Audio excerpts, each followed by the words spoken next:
यो भिडियो साथीहरू नेपालमा केही घण्टा अगाडि मात्रै घटेको घटना है। यसो देख्दाखेरि त्यहाँ एपीएफको प्रहरीहरूलाई लाठीचार्ज हानिरहेछ। नेपालमा यति अराजक तत्त्वहरू फैलिसकेका छन्। यो फागुन 21 गतेको चुनाव सम्पन्न हुनको लागि धेरै गाह्रो देखिएको छ।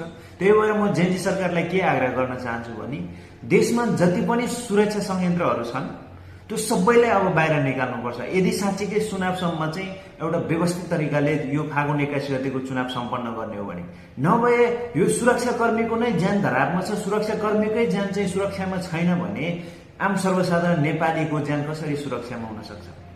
यो चुनाव हुनुभन्दा अगाडि मैले देखेको चाहिँ धेरै नेपाली सर्वसाधारण जनता अलिकति नबुझ्ने, त्यतिकै नेताको पछाडि लाग्नेहरूको ज्यान जाने सम्भावना चाहिँ मैले धेरै देखेको छु। त्यही भएर नेपालको जति पनि सुरक्षा संयन्त्रहरू छन् सबैलाई बाहिर निकालेर विभिन्न ठाउँहरूमा 24 आवर्स यसै गरी सुरक्षाकर्मीहरूलाई चाहिँ खडा गर्नुपर्छ। नभए यस्तै अराजक तत्त्वहरूले देशलाई आगो लाउन फेरि पनि बेर लाग्दैन। विचार गर्नुहोला।